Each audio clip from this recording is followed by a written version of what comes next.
Welcome to Bind EduTech, and this is a continued class in which we were discussing a very important topic, or we can say the core of this chapter. Core word मैं use कर रहा हूँ, जिसको हिंदी में बोलते हैं ना मूल शब्द एक होता है, मुख्य मतलब मूल मतलब जहाँ से उत्पत्ति होती है। तो इस चैप्टर में जो कहानी हम लोगों को पढ़ने को मिला, दो कहानी के अंदर कहानी, उसका रूट जो है ना, रूट जड़, वहाँ से एक क्वेश्चन हम लोग और उसका सैंपल आंसर डिस्कस कर रहे थे। और कहानी का जो रूट है वो यही है जिस पर आर्टिकल लिखने बोला है कि हर जनरेशन में पेरेंट्स और चिल्ड्रन के विचारों में बहुत जगह मतभेद होता है। मतभेद वर्ड हिंदी में समझता होगा जो हिंदी मीडियम वाले लोग होंगे, उसी मतभेद को इंग्लिश में लिखता है क्या? कन्फ्लिक्ट। तो इस चैप्टर का कुछ एग्जाम्पल्स दे करके, और ये हम लोग इस पर एक आर्टिकल लिखेंगे। अब आर्टिकल अगर बोल दिया तो आर्टिकल के कुछ पार्ट्स होते हैं। जैसे आर्टिकल जो है वो तो राइटिंग सेक्शन का टॉपिक है, ठीक है। और राइटिंग सेक्शन के टॉपिक्स में जितने भी टॉपिक्स हैं उन सब का एक एप्रोप्रिएट फॉर्मेट फॉलो करना पड़ता है। सबसे पहले फॉर्मेट, तो जो कैपिटल अल्फ़ाबेट्स में टाइटल लिखने का बात और अंडरलाइन करने का बात मैंने आपसे कहा था, वो फॉर्मेट का पार्ट है। अब दूसरा कि फॉर्मेट का ये भी पार्ट है कि एक आर्टिकल में आप पहले एक इंट्रोडक्टरी पैराग्राफ लिखते हैं, उसके बाद फिर उसको थोड़ा एक्सप्लेन करने वाला एक, अगर दो नज़रिया है तो एक नज़रिए से क्या देखा जा रहा है, दूसरे नज़रिए से क्या देखा जा रहा है, ये एक्सप्लेन करना पड़ेगा आपको। और फिर आर्टिकल में अंत में एक सजेशन या निष्कर्ष, ज़्यादा अच्छा वर्ड रहेगा, कंक्लूज़न। आर्टिकल में फिर लास्ट का पार्ट जो है आर्टिकल का, वो कंक्लूज़न पे ख़त्म होता है। तो आर्टिकल अगर लिखने बोल दिया टेक्स्ट बुक वाले चैप्टर से, तो लिखना तो पड़ेगा आपको आर्टिकल के फॉर्मेट में ही। तो जैसे मैंने भी यहाँ फॉलो किया है, तो उसको जो मैं बताऊँगा वो आप ध्यान रखना। जैसे मैंने सबसे पहले आपको टाइटल के बारे में बता दिया कि टाइटल का फॉर्मेट कैसा होना चाहिए, एसेंशियल है। और यहाँ पे अगर तुम अपना फर्स्ट इम्प्रेशन अगर तुम गड़बड़ा दिया तो फिर उसका असर तुम्हारे पूरे आंसर के मार्क्स पे पड़ेगा। चाहे कितना भी तुम शानदार आंसर लिखोगे ना, और शुरू में ही तुम्हारा इम्प्रेशन गलत हो जाएगा, टीचर देखेगा कि ये आर्टिकल का हेडिंग टाइटल जो है वो कैपिटल में नहीं लिखा है, मतलब इसको पता नहीं है ये बात फॉर्मेट, तो यहीं से तुम्हारा इम्प्रेशन ख़राब हो जाएगा। तो शुरुआत यहाँ से करना है सही इम्प्रेशन के साथ, कैपिटल लेटर्स के साथ। उसके बाद इंट्रोडक्टरी पैराग्राफ में आए, ये देखो 5-6 लाइन का जो क्या क्या लिखा गया है, कीवर्ड्स पे ध्यान रखना। फर्स्ट सेंटेंस में लिखे हैं, इसमें पहले ये भी देखा जाता है जिन लोगों को लॉन्ग आंसर्स लिखना थोड़ा भारी लगता है, और मैंने बताया है आपको पहले भी कभी कि मेरा जो एक्सपीरियंस है टीचिंग का, जितने भी साल का, मुझे ये मेरा कंक्लूज़न है कि लॉन्ग आंसर में कमज़ोर बच्चों को तो छोड़िए, अच्छे स्टूडेंट्स का हालत ख़राब होता है लॉन्ग आंसर लिखने में। तो जो नहीं पढ़ते हैं उनके लिए लॉन्ग आंसर लिखना, मतलब जैसे मैंने बोला ना 35-36 लाइन का आंसर लिखना, जो लोग नहीं पढ़ते हैं उनके लिए तो एवरेस्ट फतह करने से भी वो मुश्किल काम है। ठीक है, जो लोग लिखते हैं वो लोग को क्या क्या ध्यान रखना चाहिए। और एक कैटेगरी ऐसी भी है स्टूडेंट्स की, तुम ही लोगों में से, जो लिखना चाहते हैं, चीज़ों को समझते हैं बिल्कुल अच्छे से, लेकिन अपनी भाषा में, मतलब हिंदी में समझते हैं चीज़ों, और उनकी अंग्रेज़ी, उनका बैकग्राउंड उनकी गलती से नहीं, अनफॉर्चुनेटली, दुर्भाग्यवश उनका बैकग्राउंड जो है अंग्रेज़ी नहीं रहता। तो एक ऐसा कैटेगरी भी है स्टूडेंट्स का जो जानता है कहानी के बारे में, सब कुछ जानता है, लिखना भी चाहता है, मार्क्स पाना चाहता है, पर मजबूर हो जाता है अपने ख़राब इंग्लिश के बैकग्राउंड के वजह से। और ऐसे में क्या करता है, वो हार मान लेता है और लॉन्ग आंसर्स को उतना सीरियसली अटेम्प्ट नहीं करता, क्योंकि उसके माइंड में बैठा हुआ है कि I am not so good in English, I am from a Hindi background. तो वैसे स्टूडेंट्स को, कैटेगरी के स्टूडेंट्स को जो हिंदी बैकग्राउंड के हैं और उनको लगता है कि इस वजह से वो नहीं लिख पाएंगे 35-36 लाइन, उनको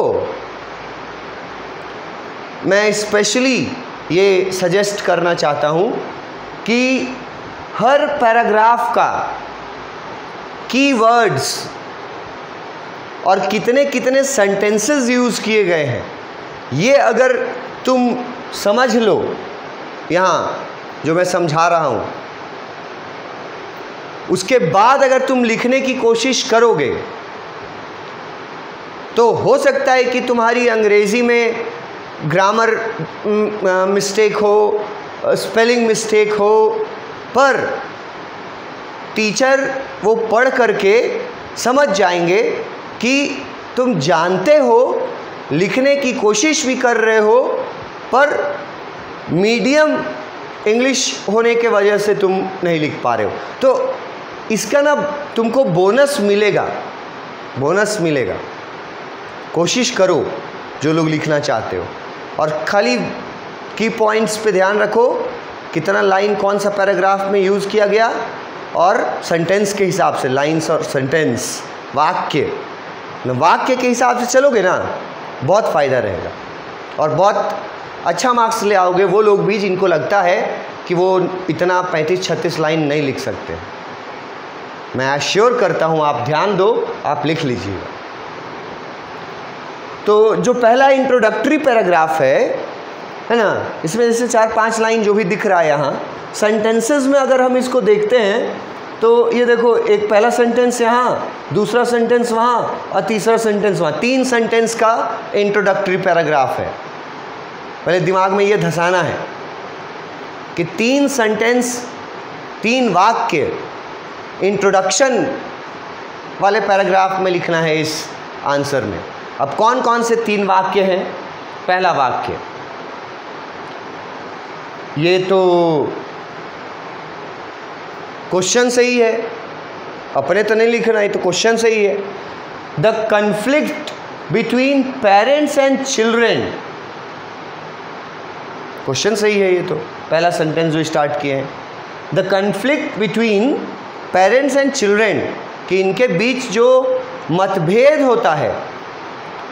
अब कन्फ्लिक्ट किस चीज़ में होता है, मतभेद किन चीज़ों में होता है, उसको मैंने पैराग्राफ में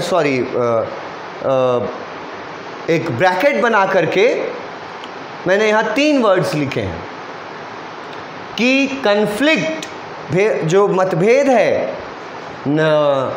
एल्डर जनरेशन और प्रेजेंट जनरेशन का और अपकमिंग जनरेशन का, इनके बीच जो कन्फ्लिक्ट है ना, वो कन्फ्लिक्ट थिंकिंग का है, व्यू पॉइंट का है और आइडियोलॉजी का है। तो ये 3 वर्ड्स बहुत की वर्ड्स हैं। ये आप स्टार्ट कर रहे हैं कि कन्फ्लिक्ट है पेरेंट्स और चिल्ड्रन में, किन चीज़ों में कन्फ्लिक्ट है। ये 3 वर्ड्स अगर आप यूज़ कर लिए याद रख के, तो आपके आंसर का वैल्यू जो है वो बढ़ेगा। ये कन्फ्लिक्ट जो है वो आइडियोलॉजीज़ में है, थिंकिंग में है और व्यू पॉइंट में है। और घुमा फिरा के अगर तुम समझना चाहोगे ना, तो इन तीनों का मोटा मोटी एक ही मीनिंग होता है, बस खाली अलग अलग तरीका है, वर्ड्स अलग अलग वर्ड्स हैं। कोर एक ही है, जड़ एक ही है। विचारधारा में मतभेद, हिंदी वाले स्टूडेंट्स के लिए मैं बोल रहा हूँ, विचारधारा में मतभेद होता है पेरेंट्स और चिल्ड्रंस में, ठीक है। और ये जो मतभेद है, इसी सेंटेंस में आगे कैरी किया, सेंटेंस ख़त्म नहीं हुआ है, फुल स्टॉप नहीं आया है। ये जो मतभेद है is an age old phenomenon. अब देखो दूसरा की वर्ड आ गया क्या, ओल्ड, एज ओल्ड फेनोमेनन। अब ये वर्ड हो सकता है कि सबके दिमाग में नहीं धसे, नहीं याद रहे। एज ओल्ड फेनोमेनन है ये जो कन्फ्लिक्ट है, ये अभी नहीं हो रहा है, सिर्फ ये चलते आ रहा है, कहने का मतलब ये है। और चलते आ रहा है, इसके लिए वर्ड यूज़ किए एज ओल्ड फेनोमेनन। अब अगर किसी स्टूडेंट को ये नहीं मतलब उसके एबिलिटी से बाहर है ये याद रखना, ठीक है, वो ये याद रख लेगा, थिंकिंग, व्यू पॉइंट, आइडियोलॉजीज़, ये सब याद रख लेगा। लेकिन कुछ स्टूडेंट्स अगर ये वर्ड, स्पेशली ये वर्ड जो है थोड़ा फेनोमेनन, नहीं याद रख पाएगा, कोई बात नहीं, उसके लिए तुमको हम ऑप्शन दे रहे हैं, यहाँ दिए हैं, ऑप्शन लिख दो। Is an on going continuous process, इस जगह के, इसके जगह पर एज ओल्ड फेनोमेनन अगर लिख पाते हो तो बेस्ट है, और अगर उतना नहीं है एबिलिटी तो ये लिख पाओ। ये तो बच्चों वाला बात है कि ये जो कन्फ्लिक्ट है, मतभेद है बच्चों में और पेरेंट्स में, उनके विचारधारा में, ये कोई नई चीज़ नहीं है। It is not a new thing, it is on going process, continuous process. अब प्रोसेस मतलब तो समझता होगा सब कोई, कितना भी हिंदी वर्ड, हिंदी बैकग्राउंड से भी रहे तो प्रोसेस वर्ड तो ज़रूर समझ जाएगा, और कंटिन्यूअस वर्ड भी समझ जाएगा कि लगातार चलते आ रहा ये एक प्रक्रिया है, प्रोसेस है। ये कन्फ्लिक्ट लगातार चलता आ रहा एक प्रोसेस है। ये पहला सेंटेंस है हमारा, full stop,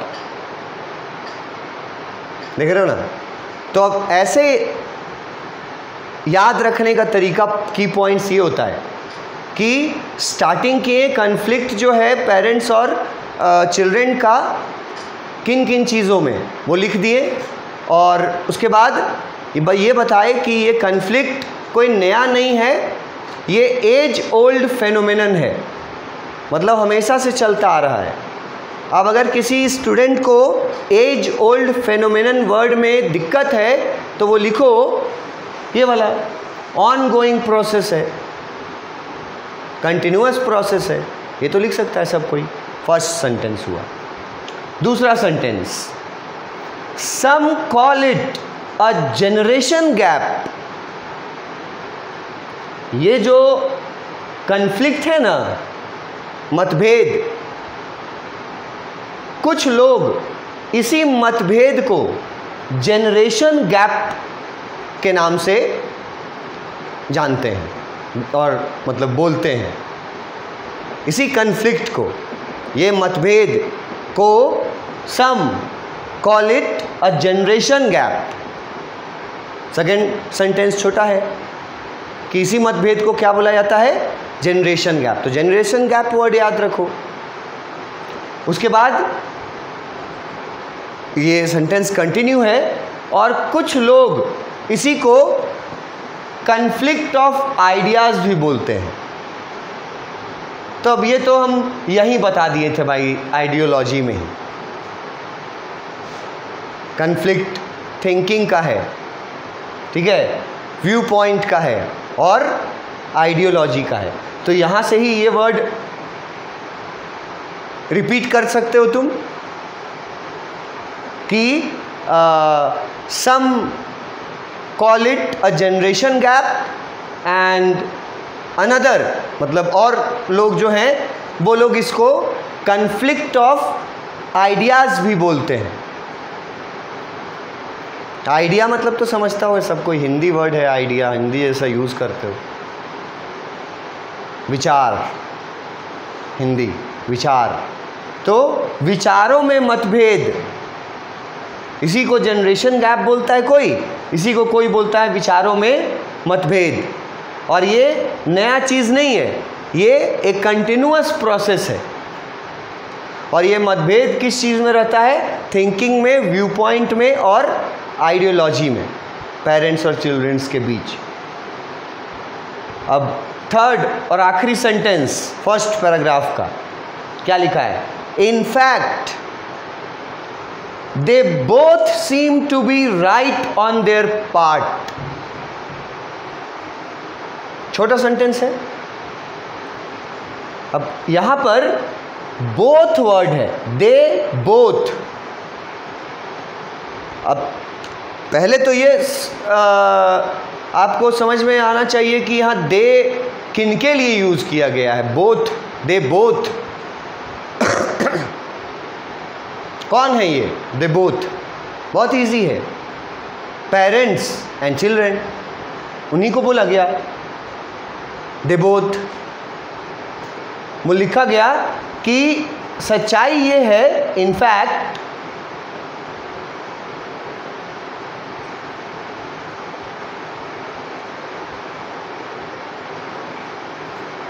sorry for the disruption, लिखा गया कि सच्चाई ये है, इनफैक्ट पेरेंट्स और चिल्ड्रन दोनों सीम टू बी राइट, मतलब दोनों सही हैं,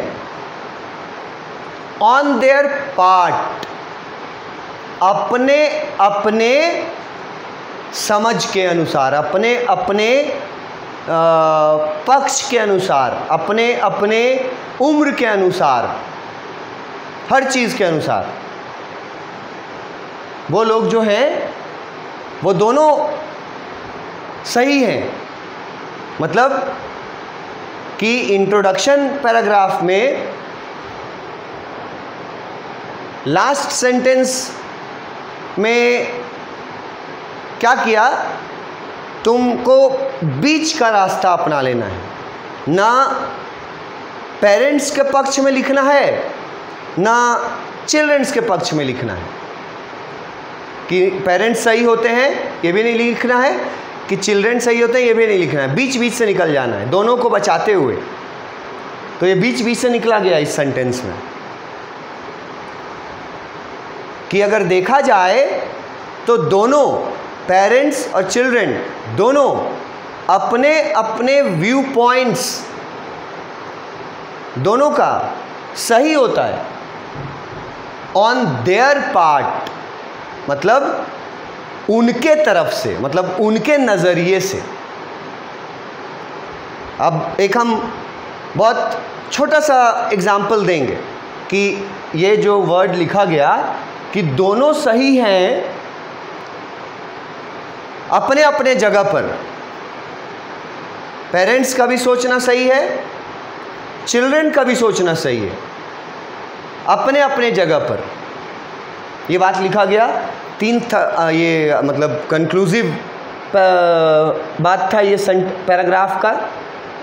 तो ये जो लास्ट में बीच का रास्ता जो बोल रहे हैं कि अपने अपने जगह पर दोनों सही है, ऐसा इसका एक एग्जाम्पल हम तुमको देना चाहेंगे, बहुत सिंपल सा। तुम लोग सुना भी होगा बहुत सारे लोग, कि अगर मैं अपने हाथ पर या छोड़ो नीचे ज़मीन पर मैंने लिख दिया 9 लिखा और आपको उस तरफ खड़ा कर दिया, और खुद मैं यहाँ हूँ ऑपोजिट डायरेक्शन में, बीच में हमारा लिखा हुआ है, हमको क्या दिखेगा? 9। लेकिन तुम जहाँ खड़ा हो वहाँ क्या दिखेगा? 6। सोच के देखो, बीच में लिखा हुआ है, तुम उधर खड़े हो, हम इधर खड़े हैं। हमसे पूछेगा कि कौन सा डिजिट है ये, तो हम बोलेंगे 9 है। तो क्या हम गलत हैं? नहीं ना, हमको तो 9 दिख रहा है।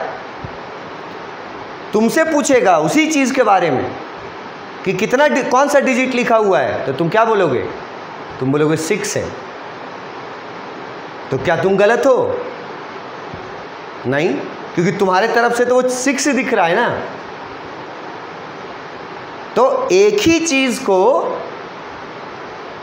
अलग अलग पोजीशन पे रह करके अगर देखोगे तो ये संभव है कि संभव क्या है, ये मैंने प्रूव किया आपको अभी कि वो भी सही है जो 6 जिसको दिख रहा है, और ये भी सही है जिसको 9 दिख रहा है। बस फ़र्क क्या है कि वो कहाँ खड़ा है और मैं कहाँ खड़ा हूँ। उन दोनों के खड़े होने का फ़र्क है। वो जहाँ खड़ा है वहाँ से 9 दिख रहा है तो वो सही है, कोई गलत कैसे करेगा उसको। अब वो जो दूसरा खड़ा है उसको 6 दिख रहा है वही,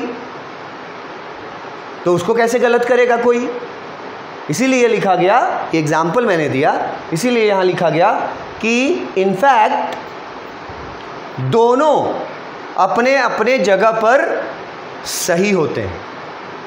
दोनों का व्यू पॉइंट्स अपने अपने तरीके से सही होता है। तो ये इंट्रोडक्शन लिखा, 3 सेंटेंस यूज़ किया सेंटेंस के रूप में 3, और लाइंस अगर आप देखोगे अपने नोटबुक के अनुसार तो 6-7 लाइन हो जाएगा तुम्हारा नोटबुक में। ये ज़्यादा भी हो सकता है, 6-7-8 लाइन तो आराम से हो जाएगा। 3 बातें बताई सिर्फ। तो जो मैंने बताया यहाँ 3 सेंटेंस, एक यहाँ, दूसरा वहाँ, तीसरा यहाँ, तो इसको एक बार ठीक से समझो, इसको एक बार वापस ले जा करके और ठीक से समझो कि 3 सेंटेंसेस में 3 कीवर्ड्स क्या क्या लिखने हैं। इतना तुम अगर समझ गया तो फिर उसके बाद तुम लिख देगा इसको, चाहे बैकग्राउंड तुम्हारा जो भी हो। बस मैंने कहा लिखते वक्त कुछ लोगों का स्पेलिंग मिस्टेक होगा, ग्रामेटिकल होगा, होने दो, पर ये बताओ तो टीचर को कि तुम जानते हो, ये ज़रूरी है बताना। तो इसको थोड़ा एक बार रिवाइज़ कर लेना कि फर्स्ट पैराग्राफ में क्या इंट्रोडक्शन देना है इस आर्टिकल का। इससे आगे हम लोग अपने नेक्स्ट वीडियो में देखेंगे। Thank you.